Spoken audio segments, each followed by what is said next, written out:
বিসমিল্লাহির রহমানির রহিম। আজকে আমরা যে বিষয় নিয়ে আলোচনা করব সেটা হচ্ছে প্রোটেকশন রিলে কোঅর্ডিনেশন। আমরা যারা ডিস্ট্রিবিউশন সিস্টেমে আছি তারা জানি এইটা একটা ডিস্ট্রিবিউশন সিস্টেমের জন্য ভাইটাল রোল প্লে করে। ঘন ঘন গ্রাহক ইন্টারাপশন বা একসাথে সিস্টেম শাটডাউন হয়ে যাওয়া, যেটাই বলি আনওয়ান্টেড ট্রিপিং, ওয়ান্টেড ট্রিপিং, সব কিছুই মূলত সব কিছুর পিছনেই এই রিলে কোঅর্ডিনেশনটা দায়ী। তো বিভিন্ন পয়েন্টের যে ব্রেকারগুলো আমাদের আছে, যেমন আমাদের এটা একটা সিম্পল সিস্টেম যেখানে একটা 33 কেভি গ্রিড বাস আছে। গ্রিড বাসের সাথে আউটগোয়িং একটা ব্রেকার দিয়ে আমি 33 কেভি লাইন থ্রো করছি। 33 কেভি লাইনটা আমার একটা 33/11 কেভি সাবস্টেশনে ইন করার মুহূর্তে একটা ইনকামিং ব্রেকার আছে। আর তারপরে 33/11 কেভি একটা ট্রান্সফরমার, 11 কেভি বাসে ওঠার আগে একটা বাস ইনকামার, যেটা আমাদের অনেক সময় সাবস্টেশনের ইনডোরের মধ্যেও থাকে। তারপরে 11 কেভি বাস থেকে আমি আলাদা আলাদা ব্রেকার দিয়ে আমি বিভিন্ন ফিডার বের করে দিছি।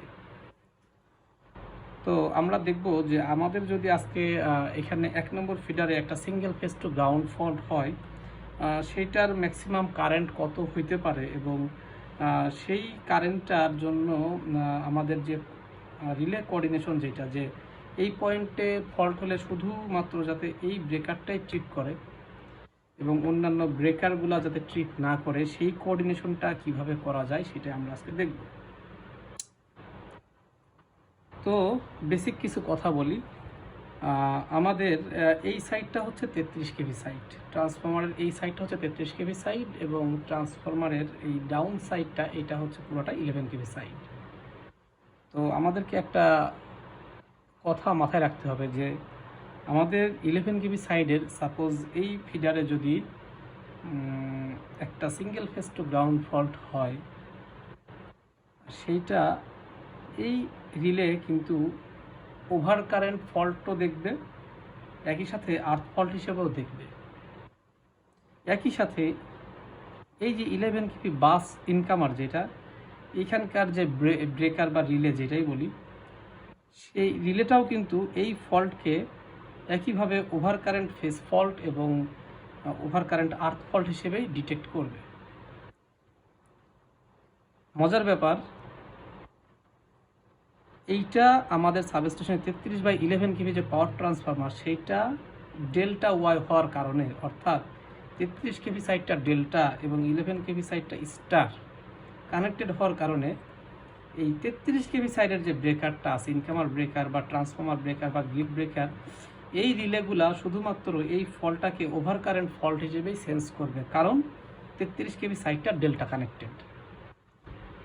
এইটা একটা খুবই ইম্পর্টেন্ট একটা বেসিক, এই জিনিসটা আমাদের মাথায় রাখতে হবে। সো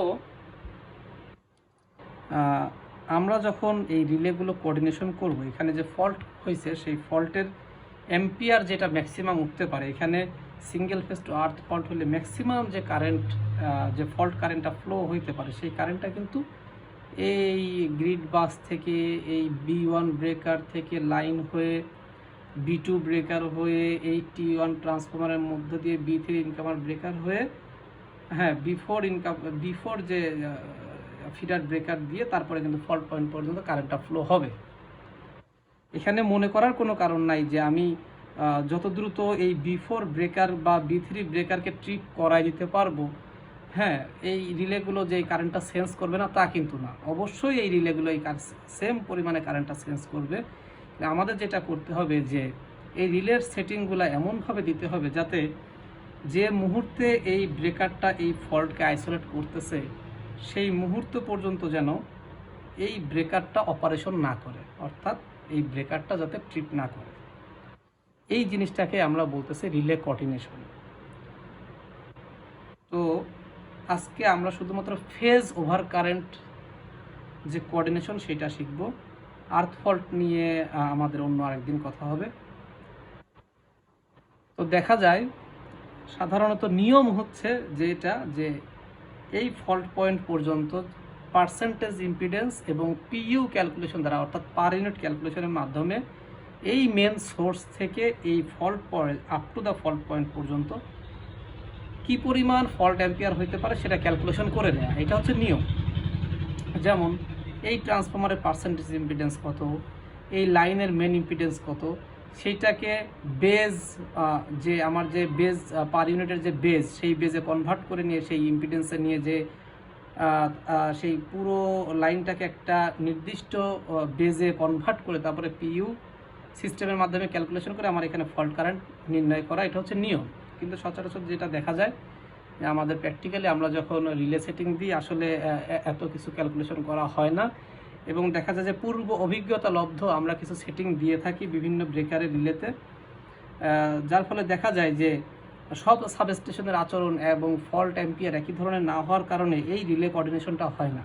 প্রায়ই শোনা যায় আমাদের ডিউটি লাইনম্যান বা ডিউটি এসবিএ যারা সাবস্টেশনে থাকেন তারা বলেন যে স্যার এই অমুক ফিডার, যেমন ফিডার 1 বা ফিডার 2 ব্রেকার ট্রিপ করলে একই সাথে ইনকামার ব্রেকার ট্রিপ করে, আবার এই ট্রান্সফরমারের T1 বা T2 যে ব্রেকার সহ ইনকামার ব্রেকার সহ ট্রিপ করে একই সাথে, যার কারণে দেখা যায় যখন এই T1 ব্রেকার ট্রিপ করতেছে বা B3 11 কেভি ইনকামার ব্রেকার ট্রিপ করতেছে, এই পুরো যে আলাদা যে ফিডারগুলো আছে ফিডার 2, ফিডার 3, ফিডার 4 বা যে সাবস্টেশন টোটাল লাইনটা টোটাল সিস্টেমটা শাটডাউনে চলে যায়, পুনরায় সবগুলো ব্রেকার ট্রিপ করে আবার নতুন করে লাইন চালু করে আবার সিস্টেমকে দাঁড় করাতে দেখা যায় সিস্টেমের অনেক হ্যামারেজ হয়, এতে সিস্টেমের অনেক ক্ষতি হয়, গ্রাহক ইন্টারাপশন বাড়ে, গ্রাহক অসন্তুষ্টে বাড়ে। এটা আমরা চাই না, এটা হোক। তো সেটার জন্য আমাদের যেটা দরকার সেটা রিলে কোঅর্ডিনেশন দরকার। সেই রিলে কোঅর্ডিনেশনটা আমরা কিভাবে করব সেটা আমরা দেখি আজকে। প্রথম কথা, নিয়ম হচ্ছে এই ফল্ট পয়েন্টে কত ম্যাক্সিমাম অ্যাম্পিয়ার উঠতে পারে সেটা PU system per unit system calculation করে সেটা নির্ণয় করা, কিন্তু যেটা প্র্যাকটিক্যালি করা হয় না।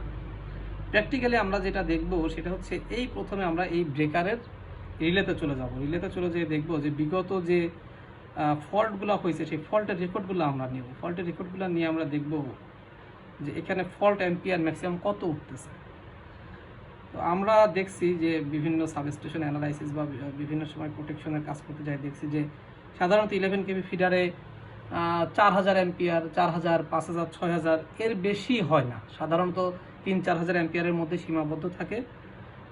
খুব বেশি যদি হয়ে থাকে 6000, 7000 অ্যাম্পিয়ার হইতে পারে। তো সেই 7000 বা 8000 অ্যাম্পিয়ারও যদি আমরা ধরি ম্যাক্সিমাম, আমরা যেহেতু একটা সেটিং দিব, হ্যাঁ এখানে আমরা ধরলাম যে এই ফল্ট পয়েন্টে যদি এইখানে যদি ফল্ট হয় আমরা ধরে নিই এখানে আই ফল্ট সমান 8000 অ্যাম্পিয়ার হতে পারে। তো এই 8000 অ্যাম্পিয়ার ফল্ট হইলে তার আপ স্ট্রিমের যে ব্রেকারগুলো আছে 11 কেভি বাস ইনকামার, 33 কেভি ইনকামার, গ্রিড ইনকামার, এইগুলো যেন ট্রিপ না করে সেই সেটিংটা আমরা কিভাবে দিব সেটা আমরা অবশ্যই এক্সেল ফাইলে সিমুলেশন করে তারপরে আমরা ব্রেকারে সেটিং দিব। আদারওয়াইজ আমরা যদি অনুমান নির্ভর অথবা পূর্ব অভিজ্ঞতার অনুযায়ী আমি সেটিংগুলো দিই তাহলে কিন্তু প্রপার কোঅর্ডিনেশনটা হবে না। তো সেই ক্ষেত্রে দেখা যায় যে 8000 অ্যাম্পিয়ার যদি এখানে ফল্ট ওঠার কারণে আমার এই ব্রেকারে যে সেটিংটা দেয়া আছে আইসি এসআই কার্ভ বা আইসি ভিআই যেটাই বলি, সেই কার্ভ অনুযায়ী 8000 অ্যাম্পিয়ারের জন্য ট্রিপিং টাইম ধরে নিলাম এটা 300 মিলি সেকেন্ড, অর্থাৎ 300 মিলি সেকেন্ডের মধ্যে এই ব্রেকারটা ট্রিপ করবে। এই ব্রেকারটা এখন কথা হচ্ছে 300 মিলি সেকেন্ড হচ্ছে তার অপারেশন শুরু করার টাইম, অর্থাৎ সে 300 মিলি সেকেন্ড ওয়েট করবে। ওয়েট করার পরে যখন ব্রেকারটা ট্রিপ কমান্ড যাবে, ব্রেকারের কন্ট্যাক্টটা যখন ওপেন হচ্ছে, এই যে এই কন্ট্যাক্টটা ওপেন হওয়ার জন্যও আমরা ধরে নিই যে ব্রেকারের কন্ট্যাক্টটা ওপেন হইতেও মোটামুটি 200 মিলি সেকেন্ড টাইম ব্রেকার নিজে নেয়, এবং এই 200 মিলি সেকেন্ড টাইমকে আমরা বলি কোঅর্ডিনেশন টাইম গ্যাপ। অর্থাৎ এইখানে 8000 অ্যাম্পিয়ারের জন্য সর্বমোট টাইম লাগতেছে যে রিলে সেটিং অনুযায়ী যদি 300 মিলি সেকেন্ড হয় তার সাথে অ্যাডিশনাল 200 মিলি সেকেন্ড গ্যাপ, অর্থাৎ ব্রেকার ওপেনিংয়ের যে টাইমটা, এই 500 মিলি সেকেন্ড পর্যন্ত যদি এই ব্রেকার রিলেতে এই সেটিংটা দেওয়া না হয়, যে তুমি যদি দেখো যে এখানে তোমার 8000 অ্যাম্পিয়ার ফল্ট কারেন্ট আসছে, এই 8000 অ্যাম্পিয়ার ফল্ট কারেন্ট আসার পরেও সে যদি 500 মিলি সেকেন্ড অপেক্ষা না করে, সে যদি 500 মিলি সেকেন্ডের আগেই তার অপারেটিং টাইম সেট করা থাকে, তাহলে কিন্তু কি হবে, এই ব্রেকারও ট্রিপ করবে, ট্রিপ করতেছে কিন্তু ফল্টের কারণে কিন্তু এই ব্রেকারটা ট্রিপ করতেছে, কিন্তু তার ব্যাকআপ যে ব্রেকারটা, এই ব্রেকারটা রাখা এই ব্রেকারের ব্যাকআপ হিসেবে, এই ব্যাকআপ ব্রেকারটা একই সাথে ওই 8000 অ্যাম্পিয়ার সেন্স করতেছে, কিন্তু যদি 500 মিলি সেকেন্ড টাইম গ্যাপ না দেওয়া থাকে তখন এ নিজেও অপারেশন শুরু করে দেবে, অর্থাৎ এই ব্রেকারটাও ট্রিপ করবে, এই ব্রেকারটাও ট্রিপ করবে। তো এই যে এক্সট্রা 200 মিলি সেকেন্ড টাইম গ্যাপ, এই টাইম গ্যাপটাকে আমরা বলতেছিলাম coordination time gap. Same way এই ব্রেকারটা যদি এইখানে কোনো ফল্ট হয়, সেমভাবে যদি এইখানে এই ব্রেকারের সাথে এই ব্রেকারের ওই ফল্ট অ্যাম্পিয়ারের জন্য, ধরি এই 8000 অ্যাম্পিয়ার ফল্টের জন্যই যদি এই ব্রেকার এবং এই ব্রেকারের মাঝে 200 মিলি সেকেন্ড টাইম গ্যাপ না থাকে, তাহলে কি হবে? এই ব্রেকারও ট্রিপ করবে, এই ব্রেকারও ট্রিপ করবে।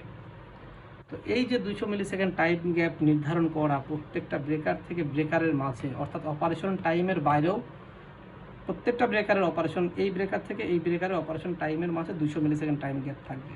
এই ব্রেকার থেকে এই ব্রেকার অপারেশনের মাঝে 200 মিলি সেকেন্ড টাইম গ্যাপ থাকবে। এই ব্রেকার থেকে এই ব্রেকার অপারেশনের মাঝে 200 মিলি সেকেন্ড টাইম গ্যাপ থাকবে।